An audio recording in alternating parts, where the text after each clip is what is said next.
성경 말씀 보도록 하겠습니다. 오늘 이사야 성경 1장 말씀 보도록 하겠습니다.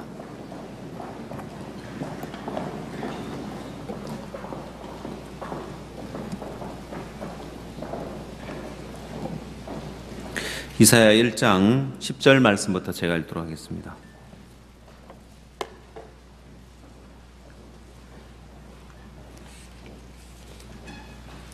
구약성경 967페이지 이사야 1장 10절 말씀부터 읽도록 하겠습니다. 너희 소돔의 관한들아 여호와의 말씀을 들을지어다. 너희 고모라의 백성아 우리 하나님의 법에 귀를 기울일지어다. 여호와께서 말씀하시되 너희의 무수한 재물이 내게 무엇이 유익하뇨? 나는 수양의 번제와 살진 짐승의 기름에 배불렀고 나는 수송아지나 어린 양이나 수염소의 피를 기뻐하지 아니하노라. 너희가 내 앞에 보이러 오니 그것을 누가 너희에게 요구하였느뇨? 내 마당만 밟을 뿐이니라. 헛된 재물을 다시 가져오지 말라. 분향은 나의 가정 여기는 바요 월삭과 안식일과 대회로 모이는 것도 그러하니 성회와 아울러 악을 행하는 것을 내가 견디지 못하겠노라. 내 마음이 너희의 월삭과 정한 절기를 싫어하나니 그것이 내게 무거운 짐이라. 내가 지기에 곤배하였느니라. 너희가 손을 펼 때 내가 눈을 가리우고 너희가 많이 기도할지라도 내가 듣지 아니하리니 이는 너희의 손에 피가 가득함이니라. 너희는 스스로 씻으며 스스로 깨끗게 하여 내 목전에서 너희 악업을 버리며 악행을 그치고 선행을 배우며 공의를 구하며 학대받는 자를 도와주며 고아를 위하여 신원하며 가부를 위하여 변호하라 하셨느니라. 여호와께서 말씀하시되 오라 우리가 서로 변론하자. 너희 죄가 주홍 같을지라도 눈과 같이 희어질 것이요 진홍같이 붉을지라도 양털같이 되리라. 너희가 절겨 순정하면 땅의 아름다운 소산을 먹을 것이요 너희가 거절하여 배반하면 칼에 삼키리라. 여호와의 입의 말씀이니라. 20절 말씀까지 읽도록 하겠습니다.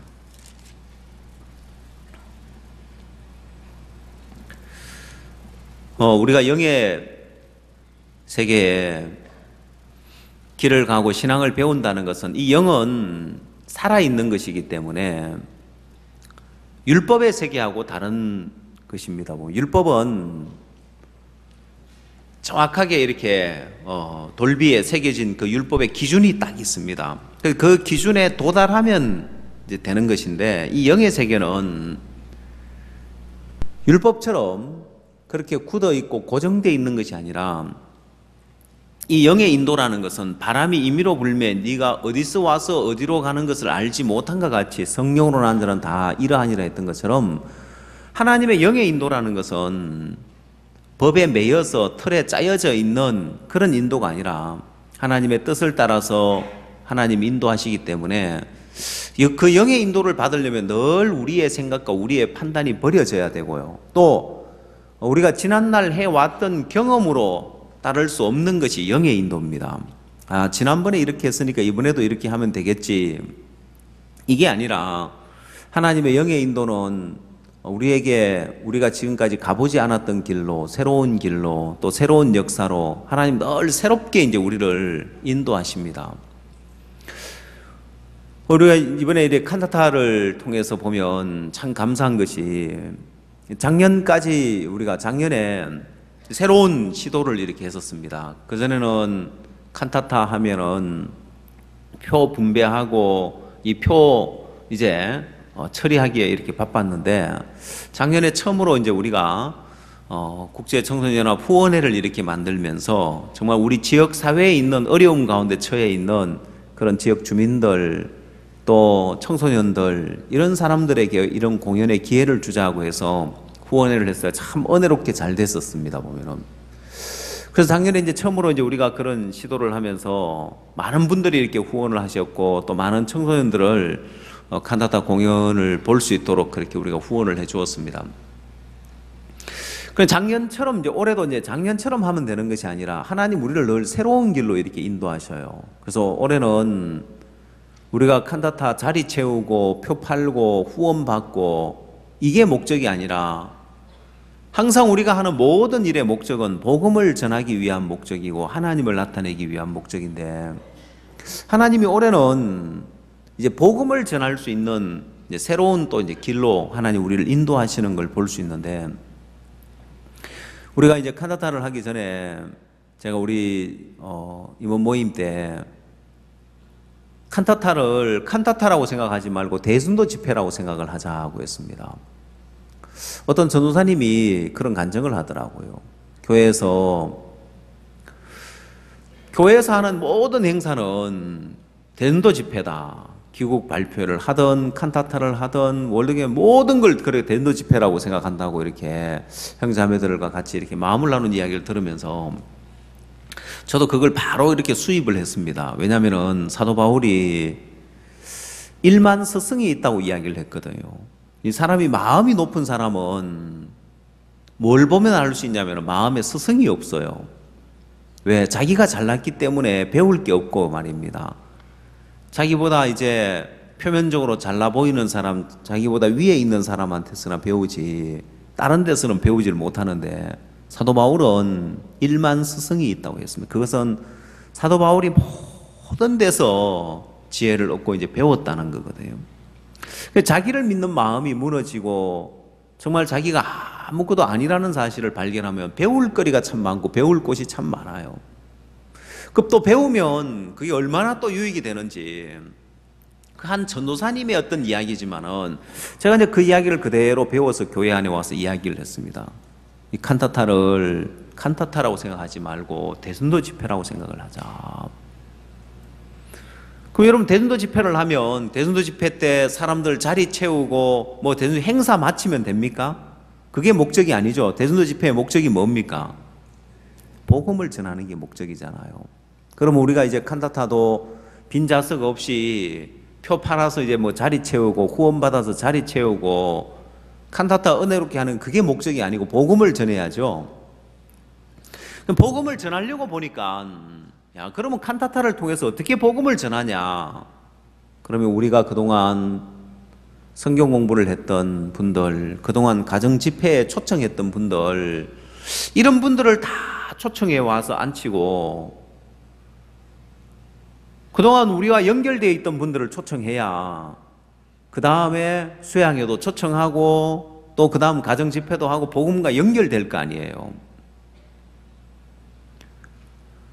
그뿐만 아니라 하나님이 또 이번에 우리 이명재님도 간증하셨습니다만은 사할린 교포들을 이렇게 연결시켜 주셔서 이분들은 그냥 칸타타에 참석하고 마는 것이 아니라 이제 우리가 그 이후에 프로그램들을 이어가면서 이분들을 수양에 초청하고 또 실버 대학에 초청하고 복음으로 연결시킬 수 있는 또 귀한 계기가 되는 거예요.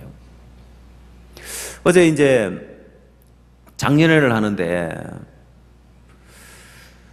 작년에 이제 간증을 이렇게 쭉 들으면서 여러분 우리 교회가 매 수양회 때마다 하고자 하는 일이 있죠.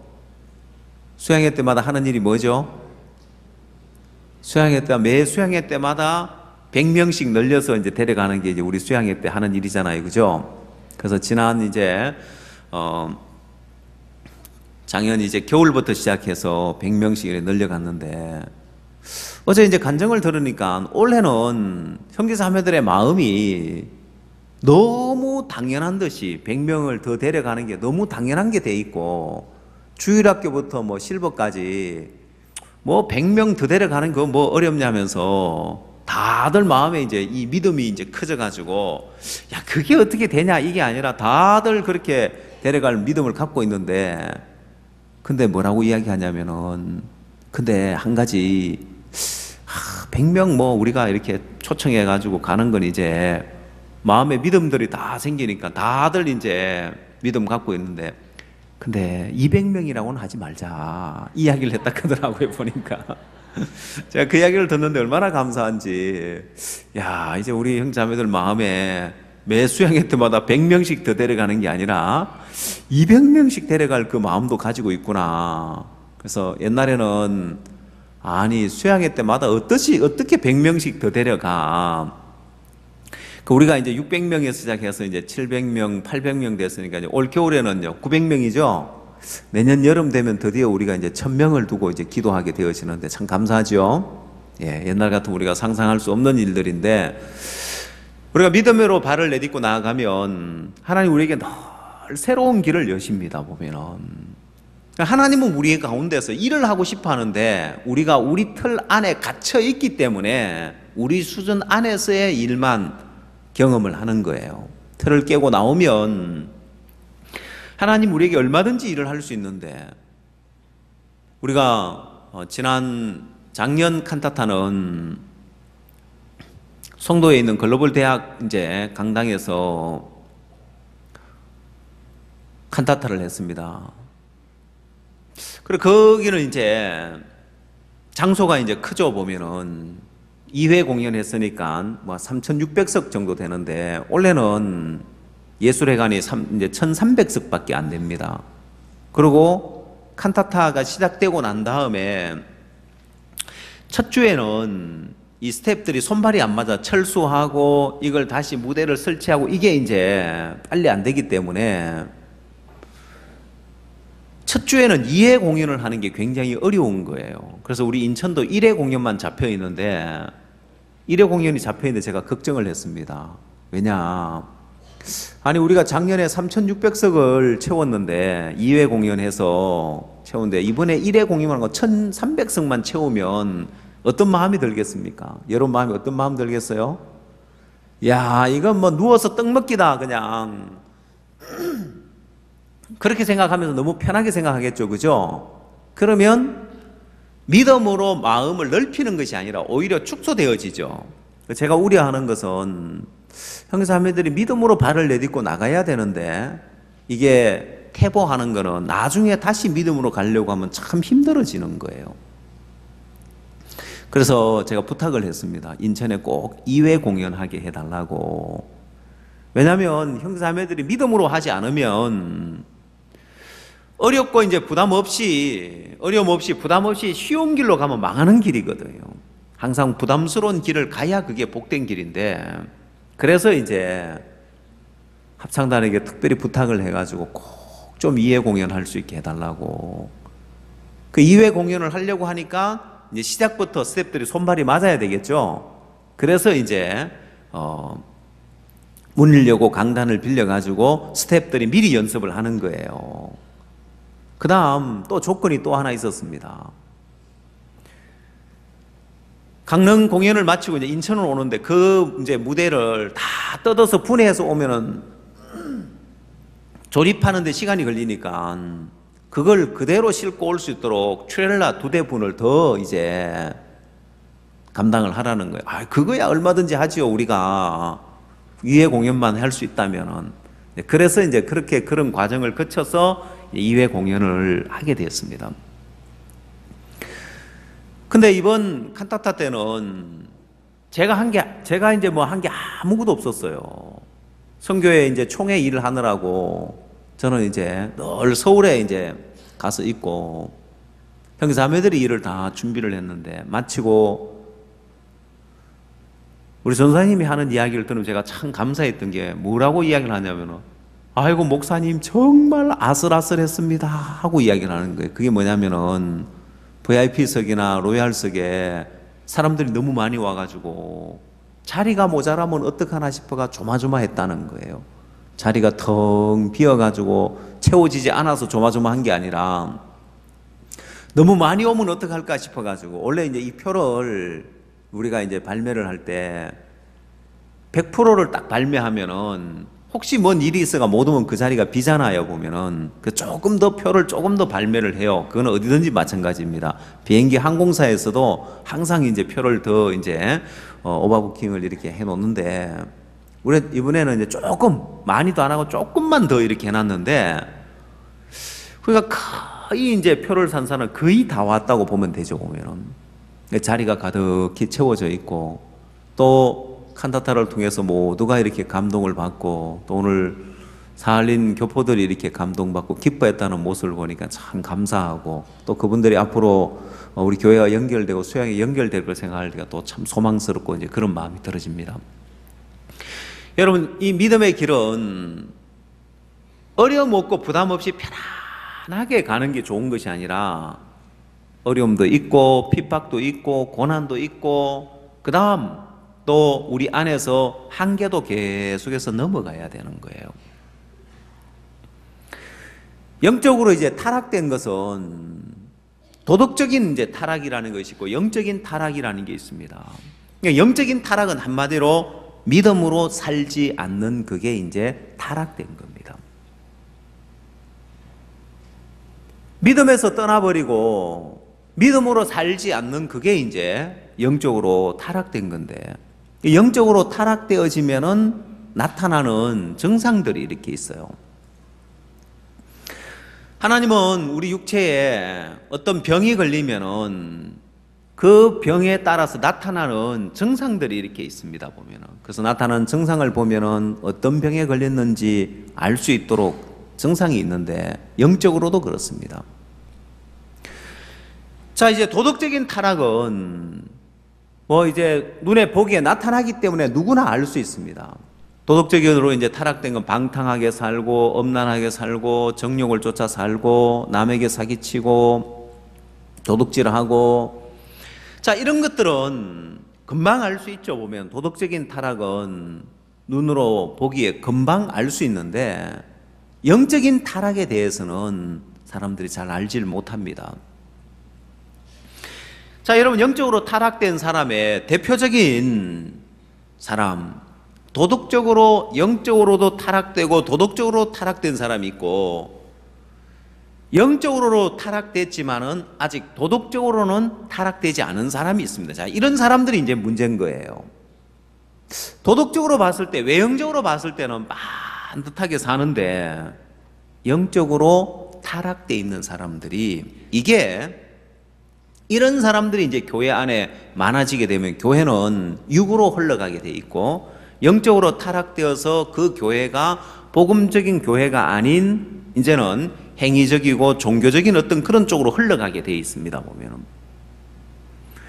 자, 그래서 영적으로 이제 타락되었지만은 그걸 도덕적으로 타락되지 않으면 사람들은 잘 모릅니다. 오히려 그런 사람들을 교회 안에서 반듯하고 바른 사람으로 여기지만은 실상은 이 복음의 길을 가장 가로막는 사람이라고 할 수 있습니다. 왜?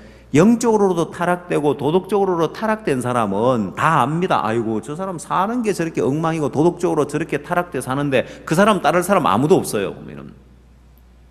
문제는 도덕적으로는 타락되지 않았는데 영적으로 타락돼 있는 사람들의 모양입니다. 자, 그 대표적인 인물이 성경의 아브라함의 조카 롯이라는 사람을 예를 들 수 있습니다. 성경 창세기 19장을 한번 찾아보십시오.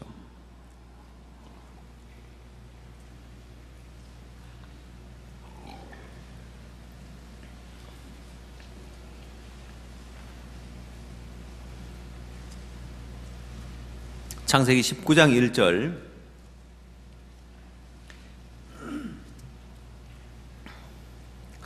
날이 저물 때에 그 두 천사가 소돔에 이르니 마침 롯이 소돔 성문에 앉았다가 그들을 보고 일어나 영접하고 땅에 엎드려 절하여 가로되, 내 주여 돌이켜 종의 집으로 들어와 발을 씻고 주무시고 일찍 일어나 갈 길을 가소서. 그들이 가로되, 아니라 우리가 거리에서 경외하니라. 롯이 간청하매 그제야 돌이켜서 그 집으로 들어오는지라. 롯이 그들을 위하여 식탁을 베풀고 무교병을 구우니 그들이 먹으니라. 자, 여러분, 롯이 이 소돔성에 죄악이 가득 차 있었는데 이 소돔성을 멸하라고 오는 천사들을 롯이 영접을 합니다. 어디서 영접을 했느냐? 롯이 소돔성에서, 이 타락한 도성 소돔에서 먹고 마시고 즐기고 한참 놀고 있을 때 천사가 갑자기 와서 거기서 만난 것이 아니라 롯은 성문에 앉았다가 천사들을 영접합니다. 자, 이건 뭘 말하느냐? 롯이 도덕적으로 타락되지는 않았다는 거예요. 소돔 사람들의 그 죄악된 삶을 보면서 이 롯의 그 의로운 심령이 상했다고 되어 있는 거예요. 롯은 소돔 사람들처럼 먹고 마시고 타락된 삶을 산 것이 아니라 그들과 다른 구별을 된 삶을 살았습니다. 자, 성문에 앉았다가 이제 천사를 영접했는데, 그건 롯이 비록 소돔성에 있지만은 그 소돔성에 타락된 그 삶에 빠져들지 않았다는 걸 이야기할 수 있습니다. 그리고 천사를 자기 집으로 간청해서 모시고 갑니다. 보면은 모르겠습니다. 여기 우리 부인 자매님들 가운데 동네에서 우연히 이제 저희들 부부가 이제 신방을 가다가 이제 갔다 오는 길에 만났다고 합시다. 그러면은 아이고 목사님 여기까지 오셨는데 저희 집 바로 여기인데 한번 오시지요 하고 이제 간청을 했다고 합시다. 근데 집은 안 치워져 있는 거예요. 그래 오시지요 했는데 진짜로 오시면 큰일 나는데 집에 막 이제 퍼늘어 놓고 청소도 안 돼 있고 막 이런데 제가 아이고 자매님 제가 바빠서 다음에 한번 올게요 하면은 관두시지 마시지 하면서 이제 그럼 다음에 꼭 오세요 꼭 오셔야 됩니다 하면서 속으로는 휴 잘됐다 집안 청소도 안 하고 엉망인데 막 이제 이런 생각을 할 수 있잖아요. 롯이 천사가 오는데 자기 집에 불의가 있고 죄악이 있으면은 간청을 했는데 아니다 거리에서 격리하리라 하니까 요청은 했지만은 안 오시려고 하니까 어쩔 수 없네 하고 이제 넘어가겠죠. 근데 굳이 간청해서 자기 입으로 모셔드릴 때는 롯의 집에 도덕적으로 타락되어져 있는 삶은 없었다는 것입니다. 나중에도 보면 알지만은 롯이 두 딸을 반듯하게 키웠습니다. 남자를 가까이 하지 않은 두 딸이 있었다고 했는데 이 타락된 도성에서 타락된 삶을 살게 한 것이 아니라 자기 딸들도 반듯하게 키웠습니다. 자신도 이제 반듯한 삶을 살았고요. 자, 그리고 천사가 왔을 때 그가 무교병을 구워서 대접을 합니다. 이건 롯이 어떻게 천사를 섬겨야 할지 알고 그 규례대로 법도대로 섬기고 있는 모습입니다. 롯의 삶을 봤을 때 도덕적으로는 흠잡을 데가 없는 모습입니다. 나중에 천사들이 왔을 때 소돔 사람들이 와서 천사를 내놔라고 할 때 롯이 자기 두 딸을 희생하면서까지도 이 천사들을 보호하려고 합니다. 도덕적으로 봤을 때는요 전혀 문제가 없어요. 근데 문제가 뭐냐면 롯이 영적으로 타락되어 있는 거예요. 자, 영적으로 타락되어 있는 그게 더 무서운 거고 그게 더 악한 건데 그럼 그게 뭐냐? 영적으로 타락된 것이 뭐냐? 성경 창세기 19장 17절 말씀을 보십시오.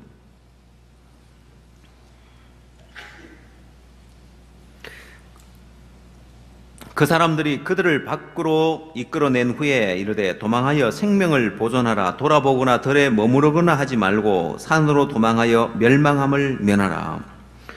롯이 그들에게 이르되 내 주여 그리 마옵소서.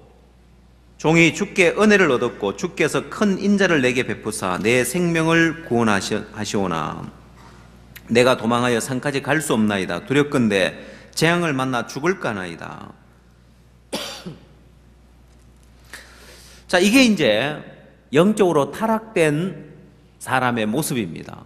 영적으로 타락된 사람의 모습의 이제 첫 번째 이제 문제가 뭐냐면은 천사들이 산으로 도망하여 멸망함을 면하라고 이야기를 했을 때 첫 번째 롯의 마음에 일어나는 반응이 있습니다.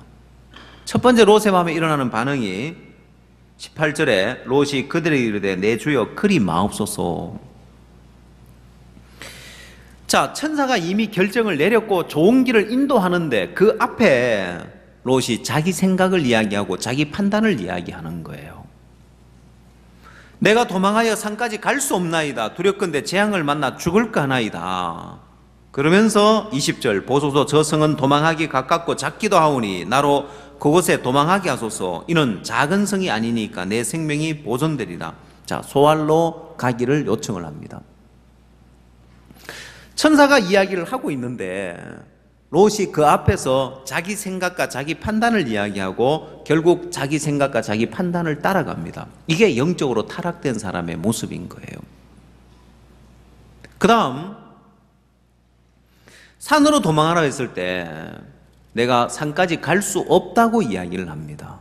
물론 자기 생각과 자기 판단을 믿을 뿐만 아니라 믿음의 삶을 살지 않다 보면은 이제는 내가 부담스러우면 가려고 해도 갈 수가 없는, 마치 이 믿음은 새의 날개에 비유되어지는데 새가 새장 안에 갇혀서 오래 살다 보면은 새의 날개의 힘을 잃어버립니다. 새가 새장 안에 갇혀 있을 때 늘 푸른 하늘을 보면서 내가 비록 지금 갇혀 있기 때문에 이렇게 날지 못하지만은 저 세상에 이제 문이 열리면은 내가 저 푸른 창공을 훨훨 날아오르리 하고 늘 그렇게 생각을 하고 있습니다. 근데 어느 날 주인이 실수로 세상 문을 잠그지 않고 문이 열렸을 때 이 새가 빠져나와서 푸른 하늘 훨훨 나를 끄라고 날개짓 하지만은 이미 날개의 힘을 잃어버린 거예요. 세상 안에서만 날았기 때문에 이 날개의 힘을 잃어버려 가지고 멀리 날아가지 못하고 조금 푸르륵 날다가 주저앉는 거예요. 여러분, 그리스도인이 믿음의 삶을 사는 것은요, 내가 한때 믿음으로 잘 살았다 할지라도 영적으로 타락되어서 믿음의 삶을 살지 않기 시작하면은 자기는 마음에서 늘 그런 생각합니다. 왜? 지금까지 내가 믿음으로 산 경험도 있고 하나님 역사를 경험한 적도 있고 은혜를 입은 적도 있기 때문에 언제든지 믿음으로 살 수 있는 줄 압니다. 그러나 그렇지 않습니다. 믿음의 날개의 힘을 잃어버렸기 때문에 이제 믿음으로 살려고 해도 안 되는 겁니다.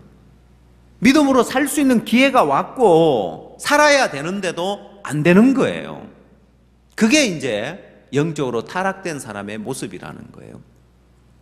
제가 그래서 칸타타를 하는데, 이번 칸타타를 하는데 꼭 2회 공연을 하고 싶었던 것은 우리가 계속해서 한계를 넘어서 믿음으로 달려나가야지, 할 수 있는 적당한 그 범위 안에서 살면 믿음의 날개가 필요가 없는데 무슨 믿음의 날개의 힘이 길러지겠냐는 거예요. 그래서 퇴보하는 거는 쉽지만은 다시 믿음의 발을 내딛고 나가려고 하면 너무너무 어려운 거예요. 작년에 우리가 3,600석 되는 좌석을 채웠다가 만약에 이번에 1회 공연을 해가지고 1,300석만 채우면 너무 쉽지요, 그거는. 그러면 다음에 만약에 우리가 이틀을 해가지고 3회 공연을 한다. 3,900석 되는, 4,000석 되는 자리를 채운다 하면은 너무너무 힘드는 거예요. 그래서 이제 우리가 2회 공연을 하고 믿음의 발을 내딛고 계속 나가야지.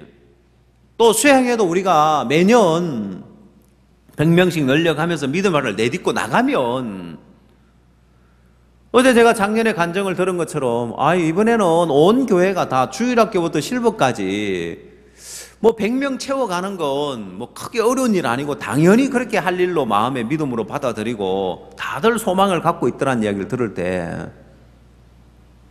이게 믿음의 삶을 계속 발을 내딛고 나가면 새의 날개에 힘이 붙어서 하늘을 훨훨 날 수 있는 것처럼 우리는 믿음으로 계속해서 달려갈 수 있는 거예요. 자, 근데 이제 영적으로 타락된 롯은 지금 믿음으로 살아야 되는데, 믿음으로 발을 내딛고 가야 되는데, 산을 향하여 가야 되는데 못 가겠다는 거예요. 갈 수 없는 사람이 되어 있는 거예요. 믿음으로 살려고 해도 살 수 없는 사람이 되는 거예요. 여러분이 믿음으로 살고 싶다고 해서 살 수 있는 게 아니에요. 마치 세상 안에 갇혀있던 새가 푸른 하늘을 보면서 저 푸른 하늘을 훨훨 날아야지 한다, 이거 날 수 있는 게 아니란 말입니다. 이미 날개 힘을 잃어버렸는데 어떻게 날아다닐 수 있냐는 거예요. 그래서 영적으로 타락한 그리스도인들은 믿음의 날개의 힘을 잃어버린 그리스도인들입니다. 믿음으로 살고 싶어도 안 되는 거예요. 그래서 자꾸 뭐만 느는지 압니까? 인간적인 방법과 수단과 계산과 이런 것만 자꾸 늘어나는 거예요. 그렇지만 도덕적으로는 타락되지 않았기 때문에 사람들은 별로 문제 삼지 않습니다. 나중에 되면 이제 도덕적인 타락도 나타나죠. 그래서 영적인 타락과 도덕적인 타락의 차이를 예를 들면은, 사과하고 배가 있으면 사과는 썩은 사과를 도려내고 먹을 수 있습니다. 썩은 배는 도려내고 먹어요? 못 먹어요. 왜 그럴까요? 사과는 겉에서부터 썩어서 들어가기 때문에 썩은 부위를 도려내면 속은 멀쩡한데, 배는 속에서 썩어 나오는 거예요. 그 겉에 썩은 부분이 보이면은 벌써 속은 어떻다고요? 더 썩어 있는 거예요. 영적인 타락이 그래요. 도덕적인 타락이 나타난다는 것은 벌써 믿음에서 떠나버렸고 영적으로 타락돼 있기 때문에 도덕적인 타락이 나타나는 거예요. 비록 도덕적인 타락이 나타나지 않는다 할지라도 괜찮은 게 아니에요. 영적으로 이미 타락되어져 있는 거예요. 반대로 그 사람의 삶이 아직 좀 부족함이 있고 연약함이 있고 거칠고 좀 대먹지 않은 부분이 있는 것처럼 보여도 이 믿음을 배워서 믿음의 삶을 살게 되어지면 하나님은 그 사람을 들어선다니까요. 반듯한 사람 들어서는 게 아니라 롯은 반듯하게 도덕적으로 흠잡을 데 없는 반듯한 그런 것을 가지고 있었지만은 영적으로는 타락될 대로 타락되어 있는 모습인 거예요. 이걸 사람들은 잘 구분 못합니다. 자, 그래서 이제 도덕적인 타락에 대해서는 손가락질 합니다. 아니, 구원받은 사람이 어떻게 저럴 수 있어 하고 도덕적인 타락에 대해서는 손가락질 합니다. 그러나 더 무서운 영적인 타락에 대해서 손가락질 하느냐, 영적인 타락에 대해서 구분할 줄 아느냐 모른다 말입니다. 그 교회 안에 나름대로 반듯한 사람이 있어요. 보면은 좀 율법적인 사람이 있어요. 보면은 그 사람은 영적인 타락과 도덕적인 타락을 구분 못해서 그런 거예요. 자, 영적으로 타락되어 있는 사람의 모습, 그 사람의 모습을 보면은 이 롯의 모습처럼 끊임없이 자기 생각이 나오고 자기 판단이 나오고 자기 주장이 나오는 거예요. 누구 앞에서요? 천사 앞에서도 천사가 산으로 도망하여 멸망함을 면하라고 이야기하는데도 주여 그리 마옵소서 하면서 내가 볼 때는 저 소활성이 가깝고 좋은데 저리로 가게 해주십시오. 자기 생각을 이야기하는 거예요. 자기 판단을 이야기하는 거예요. 자기 주장을 이야기하는 거예요. 그래서 결국 영적으로 타락되었다는 것은 자기 중심적으로 하나님을 섬기는 겁니다. 하나님을 섬기되 자기 중심적으로 하나님을 섬기는 것이고 롯이 하나님을 따르되 자기 중심적으로 하나님을 따르는 거예요. 자기 보기에 좋은 대로 자기 중심적으로 하나님을 섬기는 거예요. 그 대표적인 예가 인간이 타락하면서 인간이 범죄하면서 아담과 하와가 살아가는 삶의 모습입니다. 창세기 3장에서 아담과 하와가 범죄하면서 인간이 타락되었습니다. 타락은 두 가지 종류의 타락이 있다고 했죠. 영적인 타락과 도덕적인 타락. 자, 아담과 하와가 이제 범죄하고 난 이후에 오늘 우리의 초점은 이제 영적인 타락에 대해서 초점을 맞춰 봅시다. 아시겠죠? 그러면 아담과 하와가 영적으로 이제 타락되었을 때 그 다음에 이제 아담과 하와를 통해서 나타나는 열매가 있습니다. 이 아담과 하와의 열매, 가인과 아벨이죠. 그죠? 자, 그러면 이 아담과 하와의 열매인 가인과 아벨에 가서 이 영적인 타락에 대해서 자세하게 볼 수 있는 것이 바로 창세기 4장의 가인의 제사라고 할 수 있습니다. 하나님을 섬기는데 어떻게 섬기느냐? 자기 중심적으로 하나님을 섬기는 거예요. 자, 여러분, 아벨이 하나님 앞에 제사를 드리는데 가인은 도덕적으로 타락돼 가지고 술 마시고 방탕하고 막 하나님 앞에 제사도 안 드리고 이게 아니라 가인이 도덕적으로는 흠잡을 데 없을 정도로 열심히 농사를 지었어요. 뜨거운 햇볕 아래에서 땀을 흘리면서 네가 땀을 흘려야 그 소산을 먹으려고 했기 때문에 가인이 땅의 소산을 얻기 위해서 그가 열심히 노력, 땅은 거짓말하지 않는다고 하죠. 그죠? 수고한 만큼 소산을 거둘 수 있다고 하는데 가인이 땅의 소산을 얻기 위해서 그가 열심히 수고하고 노력하고 반듯한 삶을 살았습니다. 방탕한 삶을 산 거 아니죠. 도덕적으로 뭐가 문제가 있었던 것이 아니라 롯이 영적으로 타락되어 있었기 때문에 영적인 타락에 나타나는 대표적인 증상이 자기 중심적이고 자기 중심적으로 하나님을 섬긴다는 거예요. 그래서 가인의 제사는 자기 중심적인 제사인 거예요. 하나님을 섬기되 자기 중심적으로 하나님을 섬기는 거예요. 아벨은 영적으로 타락된 사람이 아니고 믿음의 사람이기 때문에, 그래서 믿음의 사람이라는 것은 영적으로 타락되지 않은 사람, 자기가 중심이 아니라 하나님이 중심이 되어 있는 사람. 그래서 아벨은 자기 보기에 좋은 예물을 들고 나가는 것이 아니라 하나님 중심적으로 하나님 보시기에 좋은 걸 들고 나가는 거예요. 여러분, 하나님은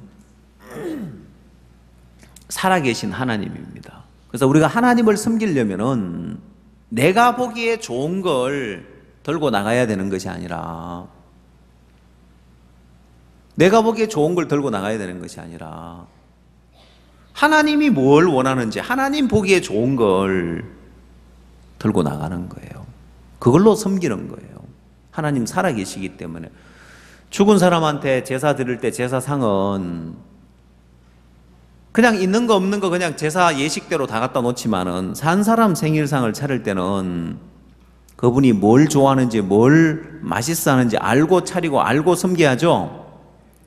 예, 하나님은 살아계신 하나님이기 때문에 형식을 갖추어 격식을 갖춰야 되는 것이 아니라 그분이 뭘 좋아하는지 뭘 원하는지 알아야 되는 거예요. 자, 근데 이사야 성경 1장으로 돌아가 보십시다. 이사야 1장에서 이들이 하나님을 어떻게 섬겼는지 보십시오.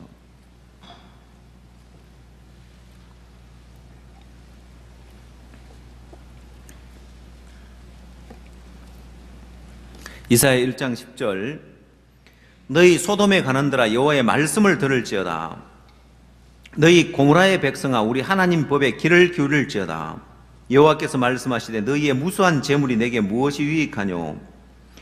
나는 수양의 번제와 살진 짐승의 기름에 배불렀고 나는 수송아지나 어린 양이나 수염소의 피를 기뻐하지 아니하노라. 너희가 내 앞에 보이러 오니 그것을 누가 너희에게 요구하였느뇨? 내 마당만 밟을 뿐이니라. 자, 이들이 열심히 하나님을 섬겼는데 하나님은 누가 그걸 너희에게 요구했느냐? 내 마당만 밟을 뿐이라고 합니다. 하나님은 그것이 내게 무거운 짐이다, 내가 지기에 곤비하였다면서 하나님은 기뻐하지 않더라는 거예요. 자, 이들은 열심히 하나님을 섬겼습니다. 무수한 예물을 드리고 그 다음 월삭과 안식일과 대회로 모이고 많이 기도하고. 이건 뭘 말하냐? 오늘날 말하자면은 무수한 예물을 드렸다는 거, 하나님 앞에 헌금을 많이 했다고 이야기할 수 있고요. 월삭과 안식일로 대회로 모였다는 것은 예배에 열심히 참석했다는 것이고요. 많이 기도했다는 건 기도 많이 한 거죠, 보면. 자, 오늘 이 시대에 이렇게 신앙을 하는 사람이 있으면 신앙 잘하는 사람이라고 이야기를 할 거예요. 근데 하나님은 이들을 향하여서 너희가 내 앞에 보이려니 그것을 누가 너희에게 요구했냐? 내 마당만 밟을 뿐이라고 이야기를 하는 거예요. 그 다음 월삭과 안식일과 대회로 모이는 것도 그러하느니 내 마음이 너희의 월삭과 정한절기를 싫어하느니 그것이 내게 무거운 짐이다. 내가 지기에 곤비하느니라. 자, 너희가 손을 펼 때 내가 눈을 가리고 너희가 많이 기도할지라도 내가 듣지 아니하겠다. 하나님이 하나도 안 받으시는 거예요. 여러분, 이들이 하나님을 섬길 때, 살아계신 하나님을 섬길 때 그냥 열심히 정성껏 잘 섬기면 되는 것이 아니라 하나님이 뭘 원하는지 알아야 되는데 그거 모르고 열심히 섬기려만 하는 거예요. 여러분, 죽은 사람을 섬길 때는 그냥 제사상 잘 차려드리면 된다고 했죠? 산 사람을 섬길 때는요, 예? 뭘로 대접을 해야 된다고요? 예, 그분이 좋아하는 걸로 대접해야 되는 거예요. 제가 아프리카에 갔을 때, 아프리카에 가보니까 주식이 옥수수고, 그 다음 뭐 콩, 감자, 막 이런 걸 이제 주로 먹는 거예요. 저 체질하고는 전혀 안 맞고 제 아내 체질하고 딱 맞는 거예요. 제 아내는 강원도 사람이니까 옥수수 좋아하고, 감자 좋아하고 막 이런데 저는 바닷가 사람이라서 케냐의 이제 나이로비는 바닷가까지 한 8시간 뭐 이상 떨어져 있으니까 이 생선이나 이런 것들이 이제 거기는 막 냉동 시설도 없고 이러니까 생선하고는 거리가 좀 멀어요, 보면은. 제 아내는 딱 가서 체질에 너무 맞는 거예요. 아프리카 음식이 다 체질에 맞는 음식이에요. 제 아내가 저를 보면서 이해를 못하는 게 하나 있습니다. 그게 뭐냐면은 제 아내가 감자를 좋아하는데 감자를 이제 먹고 난 다음에 남은 거 남으면은 제가 잘 보관해 두라고 합니다. 왜냐, 저는 식은 감자를 좋아하거든요. 제 아내는 늘 저를 보면 이해가 안 간대요. 아니, 감자는 뜨거울 때 먹어야 맛있지. 식은 감자를 무슨 맛으로 먹냐? 저는 식은 감자를 좋아해요. 혹시 여러분 집에 이제 감자 대접하려면 미리 삶아놨다 다 식혀가지고 주면 전 좋아합니다. 제 아내는 지금도 이해를 못해요. 감자는 뜨거울 때 먹어야 맛있지. 저는 식은 감자를 좋아하니까 어떤 때는 냉장고 넣어놨다가 꺼내가지고 먹습니다. 이해를 하든 못하든 중요한 것은 제 아내가 감자를 저한테 주려면 미리 삶아가 떠온 거 제 아내 실컷 먹고 난 다음에 다 식혀가지고 남는 거 주면 제가 이제 좋아하는 거예요. 산 사람을 섬길 때는 그분이 뭘 좋아하는지 알고 그대로 섬기면 좋아하는 거예요. 잘하는 거예요, 그게. 근데 하나님은 살아계신 하나님이기 때문에 다른 신을 섬기고 우상을 섬길 때는 정성을 쏟으면 되지만은 살아계신 하나님을 섬길 때는 그분이 뭘 원하는지 뭘 좋아하는지 알고 섬겨야 된다 이 말이에요. 맞아요?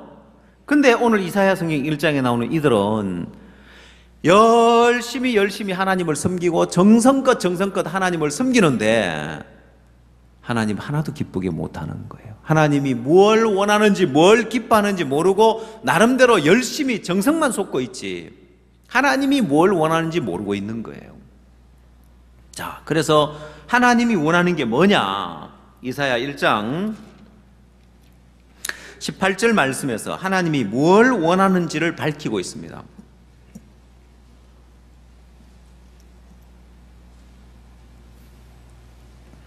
1장 18절 여호와께서 말씀하시되 오라 우리가 서로 변론하자. 너희 죄가 주홍 같을지라도 눈과 같이 희어질 것이요 진홍같이 붉을지라도 양털같이 되리라. 하나님은 무수한 예물을 원하는 것도 아니고 월삭과 안식일과 대회로 모이는 것도 원하는 것도 아니고 이걸 원하는 거예요. 오라 우리가 서로 변론하자. 너희 죄가 주홍 같을지라도 눈과 같이 희어질 것이요 진홍같이 붉을지라도 양털같이 되리라. 19절 너희가 즐겨 순종하면 땅의 아름다운 소산을 먹을 것이요 너희가 거절하여 배반하면 칼에 삼키우리라. 여호와의 입의 말씀이라.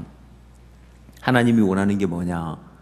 너희 죄가 주홍 같을지라도 눈과 같이 희어질 것이고 진홍같이 붉을지 양털같이 되리라 했는데 너희가 이걸 순종하면 하나님은 이걸 받아들이고 이걸 순종하기를 원하는 거예요. 예, 하나님 그러면 내가 죄가 없네요.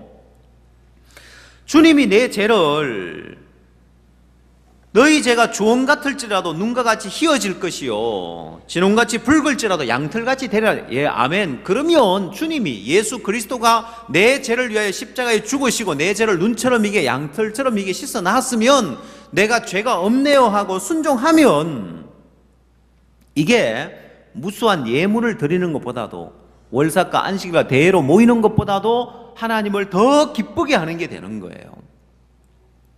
이거 안 받아들이면 지 아무리 열심히 월삭과 안식일과 대회로 모이고 무수한 예물을 드려도 칼에 삼키우리라. 멸망한다, 망한다 이 말이에요. 하나님이 뭘 기뻐합니까? 하나님 기뻐하는 게 뭐죠? 이 이사야 성경 1장 18절 말씀을 순종하고 받아들이고 그러면 내 죄가 눈처럼 희게 양털처럼 희게 깨끗하게 되었네요 하고 그 말씀을 순종하고 받아들이는 걸 하나님 기뻐하는 거예요. 자, 그래서 이제 하나님을 섬기려면 하나님을 기쁘시게 하려면 뭘 해야 된다고요? 이 말씀을 받아들여야 되는 거예요.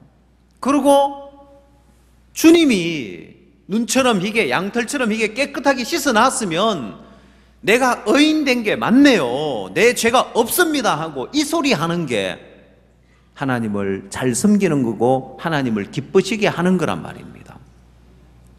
아멘.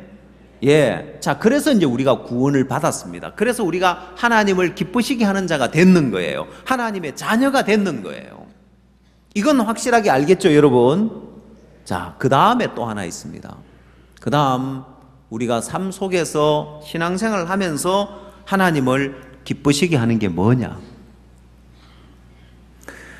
자, 우리가 신앙을 하면서 신앙생활 속에서 하나님을 기쁘시게 하는 게 뭐냐? 하나님이 뭘 원하느냐? 하나님 살아계신 하나님이기 때문에 하나님이 뭘 원하시느냐?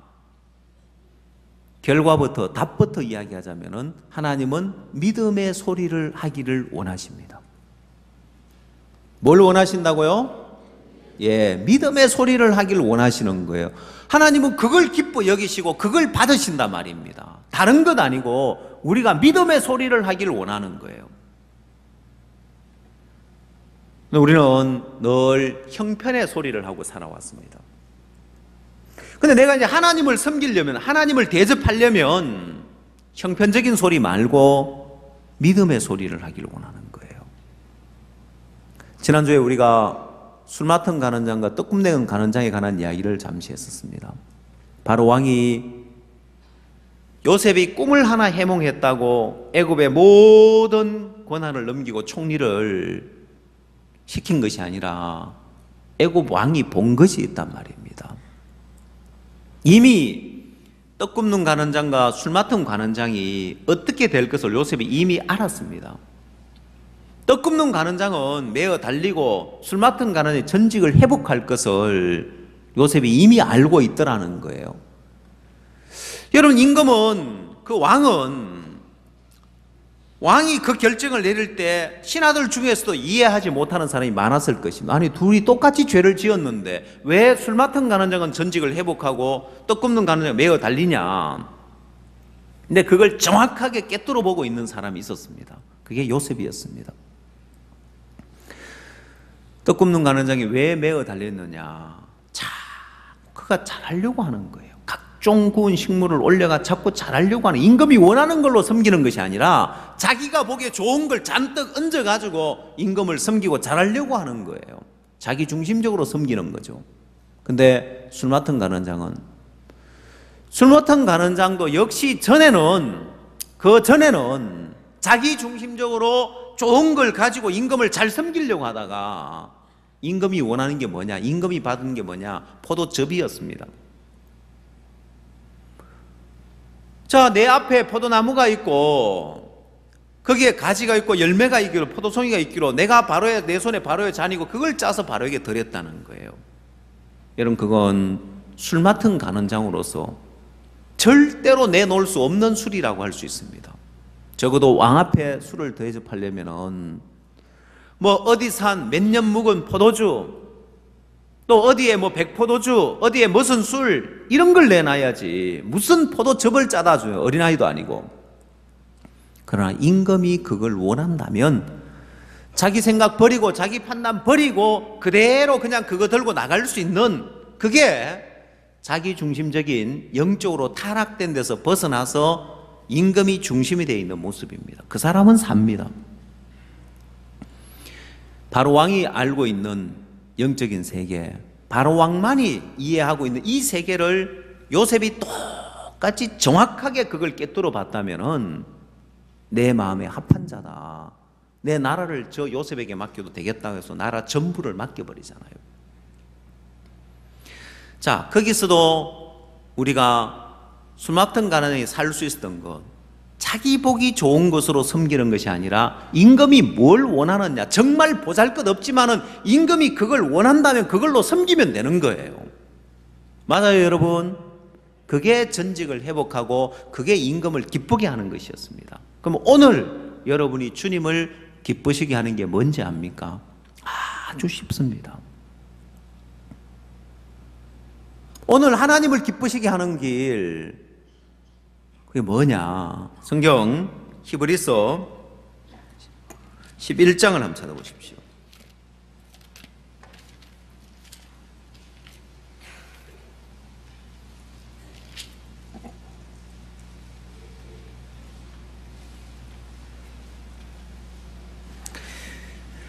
히브리서 11장 6절.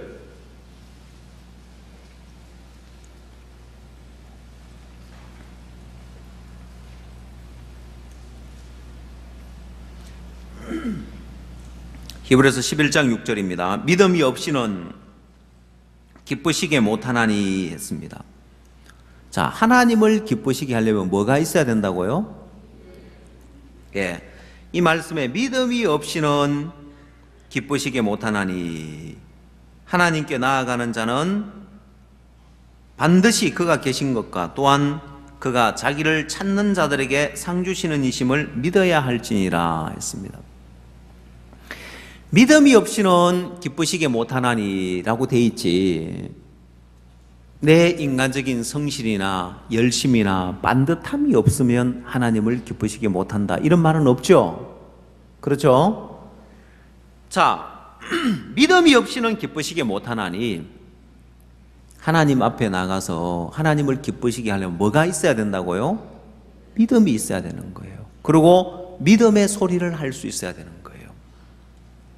그 믿음의 소리가 뭐냐? 에베소서 4장을 찾아보십시오.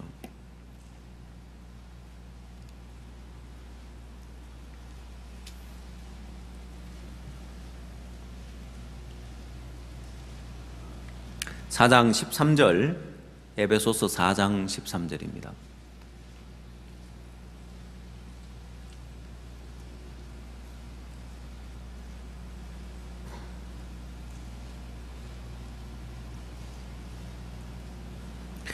우리가 다 하나님의 아들을 믿는 것과 아는 일에 하나가 되어 온전한 사람을 이루어 그리스도의 장성한 분량이 충만한 데까지 이르리니. 14절, 이는 우리가 이제부터 어린아이가 되지 아니하여 사람의 계술과 간사한 유혹에 빠져 모든 교훈의 풍조에 밀려 요동치 않게 하려 함이라. 오직 사랑 안에서 참된 것을 하여 범사에 그에게까지 자랄지라. 그는 머리니 곧 그리스도니라. 자, 여러분 여기 말씀해 보면은 13절에서는 그리스도의 장성한 분량이 충만한 데까지 이룬다고 되어 있습니다. 영적으로 성장에 관한 이야기인데요. 15절에도 오직 사랑 안에서 참된 것을 하여 범사에 그에게까지 자랄지라고 했습니다. 자, 이렇게 영적으로 자라나고 하나님을 기쁘시게 할 수 있는 삶은 15절에 오직 사랑 안에서 참된 것을 하여라고 되어 있습니다. 제가 언젠가 이 부분에 관한 말씀을 한번 전한 적이 있는데, 사랑 안에서 참된 것을 하여라는 이 말씀의 의미가 내가 뭔가를 막 노력하고 애를 쓰는 것을 이야기하는 게 아니에요.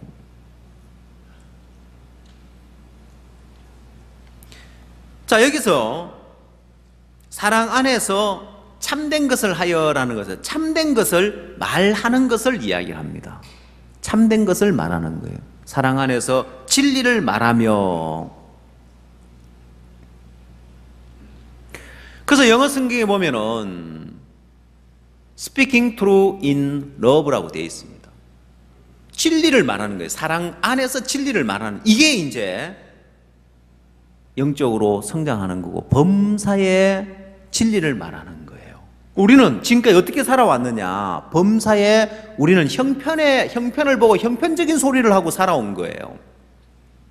어려우니까 어려운 형편 보고 어렵다고 이야기하고, 문제 있으니까 문제를 보고 문제 있다고 이야기를 하고, 안 될 것 같으니까 이제 내가 이제 불가능하다고 생각을 하고, 늘 우리는 내 눈에 보이는 걸 이야기해요. 롯과 같은 삶을 살아온 거예요. 롯이 천사에게 이야기를 합니다. 천사가 산으로 도망하여 멸망함을 면하라고 했을 때 그렇지 아니하니이다. 내가 산까지 갈 수 없나이다. 재앙을 만나 죽을까나이다. 그러면서 저 성은, 소알이라는 성은 작고 가까운데 저리로 피했으면 좋겠다. 자기 생각, 자기 판단을 이야기를 합니다. 그게 사랑 안에서 진리를 말하는 것이 아니라 형편을 이야기하고 살아가는 거예요. 그럼 여러분, 우리가 왜 진리를 이야기하고 살아야 되느냐? 주님이 이걸 기뻐하니까, 믿음의 소리 하는 걸 기뻐하니까. 제가 그 이야기를 드렸죠. 제 아내가 저한테 감자를 대접하려면 어떤 감자를 줘야 된다고요? 식은 감자. 아니, 식은 감자가 뭐가 맛있어? 그렇지만 내가 좋아하면 그걸로 섬기면 되죠. 하나님이 뭘 좋아한다고요? 믿음의 소리 하는 걸 좋아하신다는 거예요. 그럼 내가 그걸로 하나님을 섬겨야 되는 거예요. 내가 보기에 어떠하든지 간에 내가 볼 때 야 이게 되겠나? 내가 볼 때 야 어려운데, 내가 볼 때 안 될 것 같은데, 그거 안 중요해요. 내가 하나님을 섬기려면 하나님이 뭘 원하느냐? 하나님은 믿음의 소리를 하길 원하는 거예요. 하나님은 끊임없이 주의 사랑 안에서 진리를 말하는 걸 원하는 거예요. 이게 하나님을 섬기는 거예요. 그래서 범사에 크고 작은 모든 일에 그렇게 내 눈에 보이는 거 말고, 형편의 소리 말고 믿음의 소리를 하는, 그게 영적으로 성장한 사람인 거예요.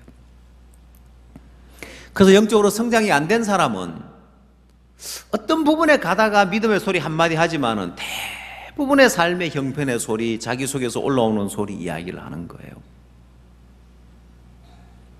그래서 여러분, 우리 눈에 보이는 소리 하지 말고, 제가 인천교회에 이렇게 왔을 때 어떤 이야기를 많이 들었냐면, 시험 든 사람이 인천교회 너무 싫다 하더라고. 자기 교회 나가면, 옆에 교회 나가면 나갔지 인천교회 안 나온다 하더라고. 저는 뭐라고 해요? 저는 진리를 말했습니다. 인천교회 참 좋은 교회다. 속으로 좋기는 뭐가 좋아. 그 생각 들어도 그 내 소리고 진리를 이야기하는 거예요. 왜? 하나님이 그거 기뻐하니까. 그래서 여러분, 우리가 진리를 이야기하면 하나님 그걸 기뻐하니까 하나님이 그대로 만들어주는 거예요. 요즘은 제가 인천교회 참 싫다 하는 사람 거의 못 들어본 것 같습니다. 오히려 막 인천교회 이사 오는 사람도 있고 오는 사람도 많아가지고 감사한데, 딴 데 가지 마십시오, 여러분들도요. 하나님이 그대로 만들어주는 거예요. 참 감사한 것은 우리 교회가 믿음으로 이렇게 달려가면서 다른 교회에서 우리 교회 하는 거 막 배우려고 하는 거예요. 요즘은 또 이제 들리는 간증이, 인천에서 한 거 그대로 따라서 했는데 너무 좋다면서.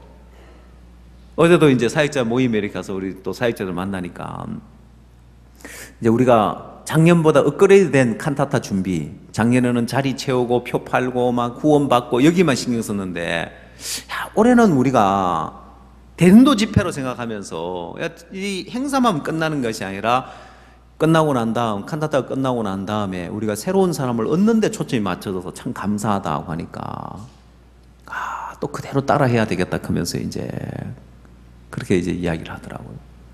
하나님 우리 교회를 참 좋은 교회로, 또 아름다운 교회로, 진리를 이야기하는 그렇게 만들어 주시는 거예요. 여러분 삶에도 그렇습니다. 범사에 내가 여러분 이 믿음의 소리를 하려고 하니까 조금 내가 자신도 없고 이제, 그런데 아니 하나님이 기뻐하니까 해야 되는 거라 이 말이에요. 하나님이 그걸 원하니까 내가 하나님을 섬기는 게, 야 이게 하나님을 섬기는구나. 야 내가 사랑 안에서 진리를 말하는, 이게 하나님을 기쁘게 하고 이게 하나님을 섬기는 거구나. 자, 여러분들은 이미 그걸 경험하지 않았냐는 거예요. 여러분이 율법을 잘 지킨 것도 아니고 하나님을 위해서 뭔가 큰 걸 드린 것도 아니고 뭐 잘한 거 없어도 뭔 소리 하나 하니까요, 사랑 안에서 진리를 말하니까 나 의롭게 됐습니다, 나 의인입니다, 그 소리 하나 하니까 하나님을 기쁘게 하는 게 됐어요, 안 됐어요? 됐죠? 확실해요? 예, 그렇게 우리는 구원을 받았습니다. 그게 얼마나 위대한 건데요, 얼마나 놀라운 건데요. 그 다음 영적인 성장은 장성한 분량이 충만한 데까지 이르는 것, 이제 그에게까지 자라는 이것이 범사에 크고 작은 모든 일 앞에서 내가 믿음의 소리를 하는 거예요. 진리를 말하는 거예요. 내 눈에 보이는 건 다 형편이고 진리가 아니란 말입니다. 여러분 눈앞에 펼쳐져 있는 게 진리일까요? 진리는 변하지 않는 게 진리입니다. 여러분 눈앞에 펼쳐진 형편이 진리일까요? 그건 절대로 진리가 될 수 없는 거예요. 맞아요? 예. 내 눈앞에 보이는 거, 내 마음에 들어지는 거, 내 판단되어지는 판단, 이건 진리가 될 수 없습니다. 다 거짓된 것이고 하나님의 말씀만, 하나님의 판단만 진리입니다. 그래서 박 목사님의 간증 중에 아프지만 나았다고 이야기할 수 있는 것도 진리를 이야기하는 거고, 대덕 수영관을 찍어놓고 물이 안 나오는데도 하나님 물 주신다고 외칠 수 있는 거고요. 어떤 형편, 어떤 문제가 와도 그거 아무 문제 아니야. 왜 그렇게 이야기하느냐? 하나님은 그걸 원하니까요. 그게 하나님을 섬기는 거고, 그게 하나님을 대접하는 것이니까요. 내 중심적으로 하나님을 섬기는 것이 아니라 하나님 중심적으로 하나님을 섬기면 하나님은 그걸 원하니까요. 내가 그렇게 믿음의 소리를 하는 그걸 하나님 원하고 있는 거예요. 여러분, 하나님을 섬기는 게 쉽습니까? 어렵습니까? 쉽죠. 내가 의인이라고 말하는 게 쉽습니까? 어렵습니까? 어려워요? 쉽죠. 그것처럼 이제 내가 의인이라는 소리만 사랑 안에서 진리를 말하는 게 의인이라고 말하는 그 하나에 국한된 것이 아니라 성경은 이야기하기를 범사에, 오직 사랑 안에서 참된 것을 하여 범사에 그에게까지 자랄지라고 되어 있는 거예요. 이건 범사에 다 사랑 안에서 진리를 말하는 것입니다. 그게 하나님을 기쁘게 하는 겁니다. 우리가 누가복음 15장에 나오는 탕자와 한번 연결을 해봅시다. 큰아들과 작은아들이 있는데 아버지를 기쁘게 하는 게 뭔지 압니까? 큰아들이 이야기를 합니다. 내가 여러 해 아버지를 섬겨 명을 어김이 없거늘 내게는 염소 새끼라도 주어 나와 내 벗으로 즐기게 하신 일이 없더니, 여러분, 큰아들은 여러 해 아버지를 섬겨 명을 어김이 없었다고 합니다. 그게 아버지를 기쁘게 할 수 있습니까? 아니죠. 뭘로 아버지를 기쁘게 합니까? 무슨 소리 해야 돼요?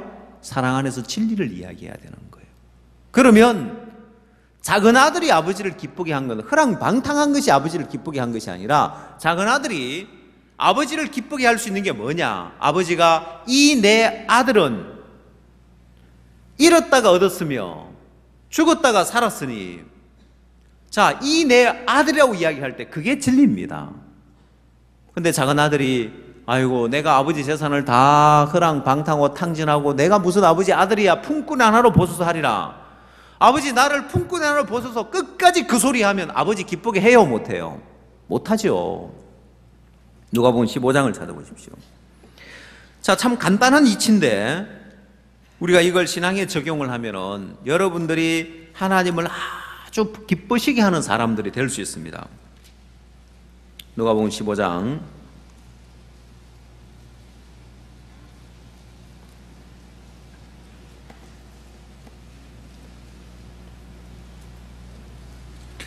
21절, 아들이 가로되 아버지여, 내가 하늘과 아버지께 죄를 얻어사오니 지금부터는 아버지의 아들의 일컬음을 감당치 못하겠나이다 하나. 자, 아들의 마음에 아버지의 아들의 일컬음을 감당치 못하겠나이다. 나를 품꾼의 하나로 보소서하리라는 그 마음이 있었죠. 그 생각이 있었죠. 그건 진리가 아니에요. 그렇죠? 그건 자기 생각이에요. 자기 마음에 들어지는 마음이에요.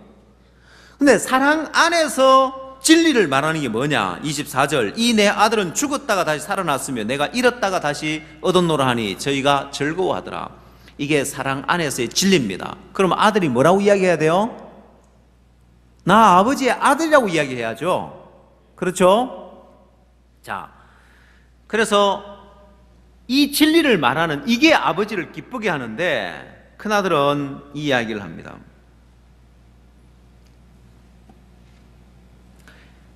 29절, 아버지께 대답하여 가로되 내가 여러 해 아버지를 섬겨 명을 어김이 없거늘 내게는 염소 새끼라도 주어 나와 내 벗으로 즐기게 하신 일이 없더니 아버지의 살림을 창기와 함께 먹어버린 이 아들이 돌아오며 이를 위하여 살찐 송아지를 잡으셨나이다. 자, 여러분, 큰아들이 이야기하는 것은 큰아들이 지금 작은 아들에 대해서 문제 삼는 것이 영적인 타락입니까? 도덕적인 타락입니까? 도덕적인 타락이죠. 아버지의 살림을 창기한 게 뭐, 도덕적인 타락인 거예요. 근데 지금 큰아들은 영적으로 타락되어 있는 거예요.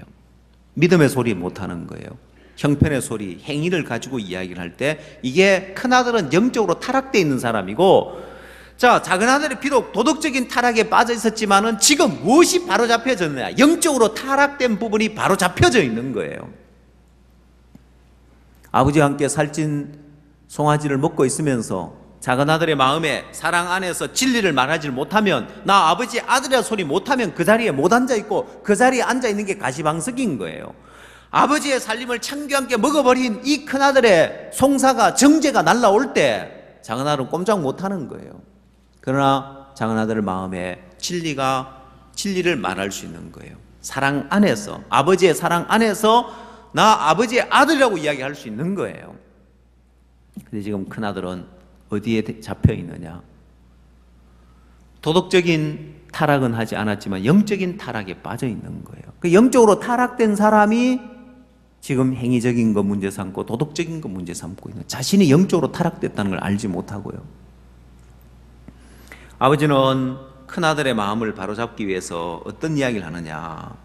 31절, 아버지가 이르되 얘 너는 항상 나와 함께 있으니 내 것이 다 네 것이로 돼. 자, 아버지는 진리를 이야기합니다. 뭘 이야기한다고요? 진리를 이야기하고 있습니다. 12절 말씀으로 넘어가 보십시오. 둘째가 아비에게 말하되 아버지여 재산 중에서 내게 돌아올 분깃을 내게 주소서 하는지라. 아비가 그 살림을 각각 나누어 주었더니 했습니다. 아버지는 다 줬어요, 안 줬어요? 작은 아들한테만 줬습니까? 큰 아들한테도 줬습니까? 예, 큰 아들한테도 이미 줬어요. 그래서 아버지가 뭐라고 이야기합니까? 야, 내 것이 다 네 것이다. 작은 아들이 자기 목 받아가 가지고 나갔으니까 남는 건 누구 거예요? 아버지 거예요? 지금 큰 아들 거예요? 예, 아버지가 다 줬단 말입니다. 근데 뭐라고 하고 있습니까? 큰 아들은 염소 새끼도 안 줬다 하면서 그런 소리 하고 있죠. 아버지는 진리를 이야기하고 있는데 큰아들은 형편의 소리를 이야기하고 있고 자기 생각을 이야기하고 자기 마음에 들어지는 걸 이야기하고 있는 거예요. 진리를 말하지 못하는 거예요. 누리지도 못하는 거예요. 여러분, 오늘 이 큰아들이 여러 해 아버지를 섬겨 명을 어김이 없어야 아버지를 기쁘게 하는 것이 아니라 사랑 안에서 진리를 말하는 거예요. 아버지가 내게 다 준 거 맞죠? 이거 다 내 거지요? 이 소리가 아버지를 기쁘게 하는 거지. 진리를 말하는 게 기쁘게 하는 거지. 여러 해 아버지를 섬겨 명을 어김이 없이 열심히 일한 것이 아버지를 기쁘게 한 게 아니란 말입니다. 그렇다면 오늘 여러분의 마음에 내가 사랑 안에서 진리를 말하고 사는 이게 하나님을 섬기는 거구나. 나는 내가 늘 형편의 소리를 이야기하고 내 마음에 판단되어지는 내 판단을 이야기하고 내 생각을 이야기하고 살았는데 하나님이 이거 기뻐한다면 야, 내가 진리를 말하는 거, 지금 내 눈앞에 보이는 형편이 어떻게 진리가 될 수 있냐는 거예요. 이건 언제든지 바뀌어질 수 있는 거잖아요. 내 눈앞에 보이는 형편 결코 진리가 아닙니다. 내 마음에 들어지는 생각 진리가 아닙니다. 보면은 그러면 박 목사님이 그렇게 살아오셨구나. 형편의 소리 안 하고 그거 아무 문제 아니야. 아프지만 나았다. 진리를 말하고 살아온, 그게 하나님을 기쁘시게 하는 거구나. 그래서 범사에 진리를 말하며 사는 거예요. 그게 하나님을 기쁘시게 하는 겁니다. 우리가 의롭다는 그 하나님의 판단 하나 받아들이고 나 의롭습니다, 나 의인입니다 하는 그 소리가 천국이냐 지옥이냐를 판가름 짓고 하나님을 기쁘시게 하는 소리인 것처럼 이제 그 소리만이 아니라 범사에 크고 작은 모든 일에 내가 진리를 말하며 사는 거예요.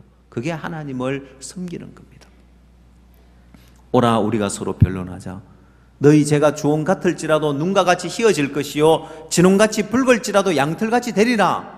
절겨 순정하면 아멘하고 받아들이면 그게 하나님을 섬기는 거예요. 지금 내 앞에 수만 가지 문제가 있고 어려움이 있지만은 오라 우리가 서로 변론하자. 내가 그 문제 해결하리라. 아멘 하고 받아들이면 그게 하나님을 섬기고 하나님을 기쁘시게 하는 거예요. 하나님을 섬기고 하나님을 기쁘게 하는 게 어려운 게 아니라 사랑 안에서 진리를 말하면서 하는 겁니다. 근데 우리는 죄사함 받고 나서 의롭다는 이야기는 자신 있게 이야기하지만은 내 앞에 있는 형편 앞에, 문제 앞에, 어려움 앞에서 어려움은 어렵다고 이야기하고 문제 있으면 문제 있다고 이야기하고 늘 형편의 소리를 하고 살아왔는데 그게 하나님을 기쁘게 하는 것이 아니라 내가 사랑 안에서 이제 진리를 말하는 거예요. 아무 문제 아니다. 내 눈에 보이기에 어떠하든지 간에 내가 판단할 때 어떤 판단이 들어지든지 간에 이제 자기 중심적으로 살아가는 것이 아니라 야 이게 내가 영적으로 타락된 거네. 내 눈에 보이는 대로 내 마음에 판단되어지는 대로 내 마음에 들어지는 생각대로 사는 이게 내가 이게 큰아들처럼 영적으로 타락된 거구나. 판단만 하고 있고 정죄만 하고 있는 오늘 내가 진리를 말하는 것, 이게 하나님을 기쁘게 하면 이게 아무것도 아니지만은 범사에 크고 작은 모든 일들 앞에 내가 진리를 말하기를 하나님 원하시구나. 형편의 소리 말고 믿음으로 하나님이 온전케 하셨다. 하나님이 해결하셨다. 하나님이 일을 하신다. 믿음의 소리를 하며 살기를 원하는 거예요. 그게 하나님을 대접을 잘하는 게 되는 거예요. 하나님 보실 때 어떤 사람은 끊임없이 하나님을 섬기고 하나님을 대접하는 사람이 있고 어떤 사람은 아무것도 하나님 앞에 안 드리고 있는 거예요. 가인처럼 땅의 소산, 떡 굽는 가는 장처럼 각종 구운 식물, 큰아들처럼 여러의 아버지를 섬겨 명을 어김이 없는 하나님이 받을 수 없는 것, 하나님이 안 받으시는 것, 하나님이 좋아하지 않는 것만 잔뜩 하나님을 섬긴다고 지금 섬기고 있는 거예요. 하나도 안 받으시는 거예요. 오늘 하나님이 받으시는 것은 사랑 안에서 진리를 말하는 겁니다. 형편의 소리 하지 말고 내 속에서 올라오는 생각, 내 판단 말고 이제 자기 중심적으로 하나님을 섬기는 삶을 끝내고 하나님이 오라 우리가 서로 변론하자. 오늘 죄 사함에 대해서는 여러분이 그 관문을 통과해서 넘어왔다 할지라도 범사에 크고 작은 모든 일 앞에 하나님이 여러분을 부르고 계십니다. 오라 우리가 서로 변론하자. 네 문제가 아무리 많아도 그 문제 눈과 같이 깨끗하게 해결되리라. 그러면 우리는 진리를 말하는 거예요. 이거 아무 문제 아니야. 여러분 그게 하나님을 그렇게 기쁘게 하고 이게 하나님을 섬기는 거라면은 우리는 그렇게 섬기면 되는 거예요. 쉽습니까? 어렵습니까? 예, 쉬워요. 지금까지 내가 믿음이 있냐 없냐, 내가 이 부분에 확실하냐 안 하냐 늘 그거 논하고 살아요. 그거 논하지 말고 이걸 하나님이 기쁘게 한다면 이걸로 하나님을 섬기면 되는 거예요. 그걸로 하나님 대접하면 되는 거예요.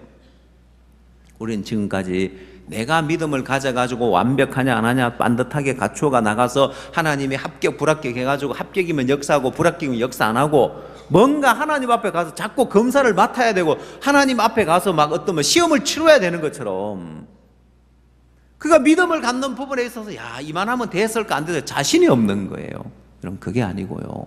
하나님을 기쁘시게 하는 게 그렇게 하나님을 대접하고 그렇게 하나님을 섬기는 거기 때문에 믿음의 소리를 하는 겁니다. 알겠어요? 그럼 쉬워요? 어려워요? 쉽죠. 왜?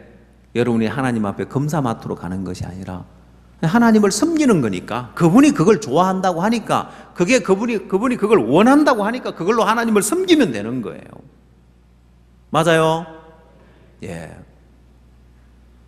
요즘 찬바람이 이렇게 나면은 생미역이 있습니다. 생미역 아세요?